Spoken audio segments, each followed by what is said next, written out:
بسم اللہ الرحمن الرحیم۔ یا ایہا اے الذین وہ لوگو جو آمنو ایمان لائے ہو، اذا جب تداین تم معاملہ کرو تم بدین قرض کا، الا تک اجل مدت مسمى مقررہ، پس اکتبو تم لکھ لو ہو اس معاملے کو، واو اور ولیکتب اور چاہیے کہ لکھے، بینا درمیان، کم تمہارے، کاتبن ایک لکھنے والا، بھی ساتھ عدلی انصاف کے، بالعدلی انصاف کے ساتھ۔ واو اور لا نہ یأبا انکار کرے، کاتبن لکھنے والا، ان یہ کہ یکتبا وہ لکھے، کما جیسا کہ علما سکھایا، ہو اس سے، اللہ نے، فلیکتب پس چاہیے کہ وہ لکھے۔ وَلْيُمْلِلْ اور چاہیے کہ املا کروائے یعنی لکھوائے، الذی وہ شخص، علیہ اوپر ہی اس کے، الحق حق ہے، علیہ الحق جس پہ حق ہے، وَلْيَتَّقِي اور چاہیے کہ ڈرے، اللہ سے، رب جو رب ہے، ہو اس کا۔ واو اور لا نہ یبخس وہ کوئی کمی کرے، من سے ہو اس شیئا ذرا برابر۔ یا ایہا الذین آمنو اے ایمان والو، اذا تداینتم بدین الی اجل مسمى جب تم آپس میں قرض کا کوئی ایسا معاملہ کرو جس کی مدت مقرر ہو، فاکتبوہ تو بس تم اسے لکھ لو، وَلْيَكْتُبْ بَيْنَكُمْ كَاتِبٌ بِالْعَدْلِ اور چاہیے کہ تمہارے درمیان وہ شخص جو لکھنا جانتا ہے انصاف کے ساتھ لکھے، وَلَا يَأْبَ كَاتِبٌ أَن يَكْتُبَ اور جو لکھنا جانتا ہے وہ لکھنے سے انکار نہ کرے، کما علمہ اللہ فلیکتب جیسا کہ اسے اللہ رب العزت نے سکھایا پس چاہیے کہ وہ لکھے، وَلْيُمْلِلِ الَّذِي عَلَيْهِ الْحَقُّ اور املا کروائے وہ شخص یا وہ شخص لکھوائے جس کے ذمہ حق ہے، وَلْيَتَّقِ اللَّهَ رَبَّهُ اور چاہیے کہ وہ اللہ سے ڈرے جو اس کا پروردگار ہے، وَلَا يَبْخَسْ مِنْهُ شَيْئًا اور وہ اس میں سے کچھ بھی کمی نہ کرے۔ نحمدہ ونصلی علی رسولہ الکریم، اما بعد، سورہ بقرہ کی آیت نمبر 282 ہے، اور یہ قرآن کریم کی سب سے طویل اور لمبی آیت مبارکہ ہے۔ آپ نے سنا ہوگا کہ آیت الکرسی جو ہے اسے سب سے بڑی آیت کہا جاتا ہے۔ اصل میں وہ آیت سب سے بڑی اس لیے ہے درجے کے اعتبار سے، اس کے اندر جو مفہوم ہے اور اللہ رب العزت کی بڑائی بیان کی گئی ہے اور جو خوبصورت الفاظ کا چناؤ کیا گیا ہے، اس کی وجہ سے اس کو آیت الکرسی اور سب سے بڑی آیت مبارکہ کہا جاتا ہے، جبکہ الفاظ کے اعتبار سے، حروف کی تعداد کے اعتبار سے سب سے بڑی آیت مبارکہ یہ ہے، آیت نمبر 82 اور اس وجہ سے میں نے اس کو 3 حصوں میں ڈیوائڈ کیا ہے تاکہ یاد کرنے والی بہنوں کو، سمجھنے والی بہنوں کو مشکل نہ ہو۔ اللہ رب العزت اس میں کیا بیان فرما رہے ہیں؟ دیکھیں کہ ایک تو ہوتا ہے کہ یا پھر بندہ صدقہ خیرات کرتا ہے اور یا خدا نہ خواستہ کوئی سود لیتا ہے، سود گناہ ہے لینا، وہ اللہ پاک نے منع کر دیا، اور صدقہ خیرات جو خوددار انسان ہوتا ہے، جو سفید پوش انسان ہوتا ہے، جو چاہتا ہے کہ اپنی عزت کو بچا کے رکھے، تو وہ ہمیشہ کوشش کرتا ہے کہ کسی طرح کا بھی صدقہ ہدیہ اس طرح کا قبول نہ کرے۔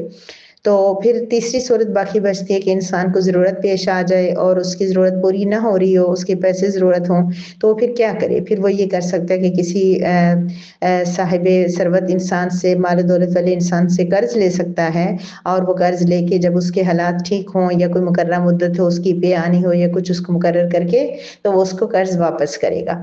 ہمارے نزدیک تو ہمیں لگتا ہے کہ یہ بہت معمولی معاملہ ہے، جیسے کہ قرض کے مسئلے میں نے یہ کہا تھا کہ جہاں پر اللہ رب العزت اتنا بیان فرما رہے ہیں کہ جس کا قرض دینا ہے جس نے، اس کو تم مہلت دو، ٹائم دو، اس کے بعد صدقہ بھی کر دو. تو وہاں پر جو قرض لے رہا ہے اس کو بھی چاہیے کہ وہ ضرور قرض کو ادا کرے. اس کی اہمیت کا اندازہ آپ کو اس آیت مبارکہ سے ہوگا کہ قرض کا لین دین کرنا، قرض کے معاملے کو خوش اسلوبی سے کرنا اور اس کو وقت پر ادا کرنا اس سب کا اتنا ضروری ہے کہ اس کے اہتمام کے لیے کہ قرض لیتے ہوئے کیا ترتیب آنی چاہیے، کیا چیزیں ضروری ہیں، کس چیز کا استعمال کس طرح لکھوائیں، کیسے لکھیں، شہادت کون دے، کیسے گواہی دے، کیا اتنے ڈھیر سارے مسائل آپ دیکھیں گی کہ اس آیت مبارکہ میں کلیئر ہوں گے. تو پتہ چلا کہ قرض بہت امپورٹنٹ چیز ہے اور اس کو لینے دینے کا جو معاملہ ہے وہ بھی بہت زیادہ امپورٹنٹ ہے. اس میں بھی بہت زیادہ کیئر کی ضرورت ہوتی ہے. فار ایگزامپل اللہ رب العزت یہ فرما رہے ہیں کہ اے ایمان والو، جب تم کوئی قرض کا معاملہ کرو، پہلی بات، پہلی شرط اجل مسمى، مقررہ وقت تک. اس سے کیا پتہ چلا؟ اس سے یہ پتہ چلا کہ جب بھی کسی سے قرض لیا جائے یا دینے والا بھی جب قرض دے تو کوئی مدت مقرر کر لے. اور میں نے یہ کہا تھا کہ ہمیں چاہیے کہ وہ مدت ایسی مقرر کریں جس میں ہمیں ادائیگی، مثال کے طور پر کوئی 10 تاریخ کو قرض لیتا ہے، 10 جنوری کو قرض لیتا ہے اور وہ کہتا ہے کہ میں 1 فروری کو دوں گا. میرے خیال میں اس کو یہ چاہیے کہ وہ کہے کہ 1 مارچ کو دوں گا. اس ٹائم قرض لیتے ہوئے وہ اس کو کہہ دے کہ بھائی تمہیں اللہ اجر دے گا، میں تمہیں ٹائم دے رہا ہوں 1 مارچ کا، لیکن انشاءاللہ میری کوشش ہوگی کہ اس سے پہلے بھی دے دوں، لیکن زیادہ سے زیادہ میں تمہیں 1 مارچ تک تمہارے پیسے لوٹا دوں گا. اس سے کیا ہوگا؟ اس سے یہ ہوگا کہ اس بندے کو بالکل بھی تکلیف نہیں ہوگی جس نے قرض دیا، کیونکہ جب آپ کو 1 فروری کو پے ملے گی اور آپ اسی وقت اس کا قرض لوٹا دیں گے، بشرط یہ کہ آپ قرض ادا کرنے میں کی نیت رکھتے ہیں، مخلص ہوں تو آپ ادا کر دیں گے، نہیں تو 12-15 فروری کو آپ دے دیں گے، آپ کی پے لیٹ بھی ہو سکتی ہے. سو ٹائم ہی ایسا رکھیں کہ اس سے پہلے آپ ادا کر سکیں. لیکن ہوتا کیا ہے، چونکہ ان کو اس ٹائم قرض لینا ضروری ہوتا ہے، جلدی ہوتی ہے اور اس ٹائم بلا سوچے سمجھے جلد سے جلد کی کوئی تاریخ دے دیتے ہیں، بھائی میں تمہیں 5 دن میں یہ پیسے واپس کر دوں گا، تم یہ پیسے مجھے دے دو. اب اگلا بیچارہ جس نے اتنا احسان کیا، اپنے پیسوں میں سے، ضروریات میں سے پیسے نکال کے دیے، وہ 5 دنوں بعد انتظار کرے گا کہ بھائی یہ جو میں نے راشن لانا ہے میں ان پیسوں سے لے آؤں گا، یہ میں نے جو فلاں چیز فلاں کام کرنا ہے وہ اس سے کر لوں گا. اور ہوتا کیا ہے، اس بندے نے تو 5 دن چھوڑ کے 5، پھر وہ کہتا رہتا ہے بھائی 5 مہینے ہو گئے اس نے 5 دن کا ٹائم، 5 سال ہو گئے اس نے 5 دن کا ٹائم دیا تھا. تو اس لیے میری پیاری بہنوں، جب بھی کسی سے قرض لیں مدت مقرر کر دیں، اور وہ ایسی مدت ہونی چاہیے کہ جو بالکل ہر حال میں اس تک ہم نے پیسے واپس ہونے کے چانس ہو جائیں. تھوڑا سا آگے کر دیں، اس ٹائم بندہ اگلا کر دے گا، جو قرض دے رہا ہے نا وہ تھوڑا اوپر بھی سوچ کے دے دے گا. لیکن اگر آپ اس سے کہیں گے میں 1 فروری کو پیسے دوں گا اور آپ 1 سال گزر گیا نہیں دیے، تو وہ کتنی اذیت اس کو ہوگی، ہر لمحہ وہ انتظار کر رہا ہوگا. انتظار بڑی بری چیز ہوتی ہے، کسی بھی چیز کو، پے کا ہو، تنخواہ کا ہو، وہ جو ہے کسی کے قرض کا ہو، کسی فیس کا، کسی چیز کا بھی ہو، انتظار اچھا خاصا مشکل کام ہوتا ہے. تو اس کو اس تکلیف سے بچانا چاہیے اور وقت مقرر کرنا چاہیے، اور اچھا وقت مقرر کرنا چاہیے، ایسا وقت جو ہمیں ہر حال میں اس میں پیسے واپس کر سکیں. اللہ رب العزت کیا فرما رہے ہیں کہ جب تم کسی سے قرض کا معاملہ کرو باہم تو اس کو لکھ لو. اب ہمارے ہاں کیا رواج ہے، کوئی اگر معاملہ ہو، اگر اس کو لکھنے کی بات کی جائے، دوسرے کہ تمہیں میرے اوپر بھروسہ نہیں ہے، تمہیں میرے اوپر اعتماد نہیں ہے، تم مجھ سے لکھوا رہے ہو، میری توہین کر رہے ہو. اللہ کے بندو، اللہ رب العزت نے حکم دیا لکھنے کا، اور یہ اس لیے نہیں ہے کہ تم جھوٹ بولو گے یا فراڈ، یہ فراڈ سے بچنے کے لیے نہیں ہے، فَاكْتُبُوهُ، یہ شک سے بچنے کے لیے ہے، یہ بھولنے سے بچنے کے لیے. کبھی کبھی انسان بہت مخلص ہوتا ہے لیکن ذہن سے چیز نکل جاتی ہے، اس نے 5,000 لیے تھے یا 10 لیے تھے، اس کو واقعی بھول جاتا ہے. کبھی کبھی ایسا ہوتا ہے، بندے کے بالکل ذہن سے نکل جاتا ہے. ہم لوگ ایسے اچھے ہاتھ سے پیسے رکھ کے بھول جاتے ہیں کہ ہم نے کہاں رکھے تھے. تو کیا ہوتا ہے، اس لیے اللہ رب العزت نے حکم دیا ہے تاکہ کوئی اشتباہ ہی نہ رہے، بھولنے کا سوال ہی پیدا نہ ہو. بعض اوقات ایسے کتنے معاملات میں جھگڑے ہوتے ہیں، لوگ کہتے ہیں میں نے تو اس کو اتنے پیسے دیے تھے، وہ کہتے ہیں نہیں اس نے اتنے نہیں دیے تھے. پھر کیا ہوتا ہے، کبھی جھگڑا، اور پھر کبھی کبھار ایسے ہوتا ہے اس نے مجھے جو ہے نا پیسے دیے تھے، کہتے دیے ہی نہیں تھے. اتنی بھولنے کی بیماری. تو اللہ رب العزت فرمانے اس کو لکھ لو. تو یہ اصول جو ہے نا بہت ہی خوبصورت اصول ہے. 2 بہنیں بھی آپس میں معاملات کر رہی ہیں نا تو ان کو چاہیے کہ لکھ لیں. دو مطلب بالکل ہسبینڈ بیوی کا بھی اگر کوئی معاملہ دینے دلانے کا تو لکھ لیں، ادروائز اگلا سوچتا ہی رہ جائے گا کہ اس نے جو ہے نا مجھے وہ پیسے دینے تھے، بعض اوقات مربت کے ہمارے بہن بھائیوں میں یا کسی میں ہو تو وہ یہی ہوتا ہے کہ وہ کہتا ہے اس نے مجھے پیسے دینے تھے، لا یہ تو نام ہی نہیں لے رہا، اگلے بیچارے کو یاد ہی نہیں، اس کے وہ مگمان میں نہیں کہ میں نے پیسے دینے ہیں، کبھی ایسا ہوتا ہے چھوٹے چھوٹے معاملات، لیکن چونکہ اللہ رب العزت نے تاکید اس لیے فرمائی کہ اسے لکھ لو، جب آپ کی ڈائری میں وہ لکھا ہوا ہوگا تو پھر آپ کو کیا ہوگا، بھولے گا ہی نہیں، ذہن سے ہی نہیں نکلے گا، آپ آرام سے دے دیں گے، شرمندگی سے بچ جائیں گے۔ پھر اس کے علاوہ ایک اور میں آپ کو بات بتا دوں کہ ہم لوگ عورتیں ہمیں اکثر چیز بھول جاتی ہے، یہ جو گھر کی چھوٹی چھوٹی چیزیں نا، مثال کے سلنڈر کب ہم نے لگایا ہے، یا پانی کب ڈلوایا ہے، یا رینٹ کب دیا ہے، یا کوئی بڑی اور چیز خریدی ہے تو وہ کب کی ہے، کمیٹی ڈالی ہے تو ہم نے کب کب دی ہے، چھوٹے معاملات کو بھی لکھ لیا کریں ڈائری پہ اور دوسرے کو دکھا دیا کریں۔ اور پھر آپ تو خواتین ہمارا عموماً جو ہے کنسٹرکشن کے معاملات سے آپ سب کا نہیں پڑتا، لیکن پھر بھی کوئی کام کروانا ہے نا، مزدور کو اپنا سگا کوئی ہے بہت اعتماد لکھوا لے، میں یہ کام دے رہا ہوں، اتنے پیسوں پہ دے رہا ہوں، ابھی اتنے ادا کر دیے، ورنہ جھگڑے ہی جھگڑے۔ تو بہرحال اللہ رب العزت فرما رہے کہ لکھو۔ اب اللہ پاک ایک لکھنا کافی تھا نا؟ نہیں، اللہ اس کے لیے ساری ڈیٹیل بتائیں گے۔ اللہ پاک بتا رہے وَلْيَكْتُبْ بَيْنَكُمْ كَاتِبٌ بِالْعَدْلِ، تمہارے درمیان لکھنے والا انصاف کے ساتھ لکھے۔ اب یہ لکھنے والا خود بھی ہو سکتا ہے، یہ تو اللہ رب العزت نے جب یہ بیان فرمائی آیت مبارکہ، تو عرب معاشرہ تھا، وہاں پہ کوئی بندہ پڑھنا لکھنا نہیں جانتا تھا۔ آج اگر کوئی بندہ ہے عام اور اس کو لکھنا آتا ہے، وہ معاملہ کر رہا ہے کسی پر، تو یہ کاتب سے مراد ضروری نہیں ہے کہ کسی دوسرے سے ہی لکھوائے، وہ خود بھی لکھ سکتا ہے، یعنی لکھنے والا یا وہ جو لوگ دونوں ہیں، وہ اس میں سے جو جسے آگے آپ پڑھیں گے کہ کون لکھوائے گا تو وہ خود لکھ لے، لکھوائے ضروری نہیں ہے۔ تو کاتب یعنی لکھنے والا اگر وہ خود ہے یا کسی سے بھی لکھوا رہے تو انصاف کے ساتھ لکھے، انصاف کے ساتھ لکھے۔ اور آج اگر معاشرہ پڑھا لکھا ہے، مطلب لکھنا پڑھنا اوورآل جو ہے زیادہ لوگوں کو پتا ہوتا ہے، یہاں پر کیا ہوگا، یہاں پر یہ ہوگا کہ آج بھی جو پراپر کوئی معاملہ ہوتا ہے نا، جو بڑا کوئی قرض کا لین دین کا اور سودا ہوتا ہے، کوئی مکان بکتا ہے، پلاٹ بکتا ہے، تو اس کو ایک پراپر طریقے سے وہ ایک پیج ہوتا ہے باقاعدہ ملتا ہے، اس کے اوپر مستند طریقے کے ساتھ اس کے اوپر وہ لکھوایا جاتا ہے، اسٹیمپ لگوائی جاتی ہے، سارا کچھ کیا جاتا ہے، اسٹامپ پیپر جسے کہتے ہیں، اس کے اوپر بھی لکھوایا جاتا ہے۔ حالانکہ ہر بندہ لکھنا جانتا ہوتا ہے، لیکن آپ نے دیکھا ہوگا کہ جب کوئی بڑا معاملہ ہوتا ہے قرض کا یا یہ جو زمین وغیرہ کے یا مکان پلاٹ گاڑی، تو وہ ایک اسٹامپ پیپر پہ باقاعدہ لکھواتے ہیں، تو وہ جا کے ایک کاتب سے ہی لکھواتے ہیں، وہ بندہ جتنا پڑھا لکھا ہو خود نہیں لکھنا ہوتا، کاتب نے لکھنا ہوتا ہے، اس نے پراپر ایک مہر لگانی ہوتی ہے، سائن کروانے ہوتے ہیں، یہ سارا سسٹم ہوتا ہے۔ اسی وجہ سے اس دور پہ بھی یہ بات لاگو ہوتی ہے کہ اس کو لکھوائیں، اور جو لکھنے والا ہے آج کا جو بھی جو پٹواری ہے، اس طرح کے جو سسٹم کے لوگ ہوتے ہیں، وہ لکھے تو اسے چاہیے کہ وہ انصاف کے ساتھ لکھے، کوئی کمی بیشی نہ کرے۔ کیوں؟ اس لیے کہ کبھی ایسا ہو سکتا ہے کہ جو قرض لے رہا ہے، ٹھیک ہے، اس نے لیا ہے قرض 10,000 روپیہ، ٹھیک، اور قرض دینے والے نے 10,000 کا دیا، مثلا اگر فراڈی ہو قرض دینے والا تو وہ کل اس سے کہے کہ تم اس 10 کو کاٹ کے 12 کر لو، 14 کر لو، 2,000 تمہارا فالتو والا 2,000 میرا، ایسی گیمز بھی چلتی ہیں، ٹھیک ہے، وہ اوپر کروا دے بعد میں کہ ہم یہ دستاویز چینج کر لو، اس میں رد و بدل کر لو۔ یا پھر یہ ہے کہ جو بے ایمان اگر ہو جائے، مقروض جس کو قرض دیا ہوا ہے، وہ کہہ سکتا ہے اس کو بھائی تم 10 کے بجائے کیا کرو 8 لکھ لو، 1,000 میں لے لوں گا، 1,000 تم لے لو گے۔ امید آپ کو بات اچھی طرح سمجھ آ رہی ہوگی۔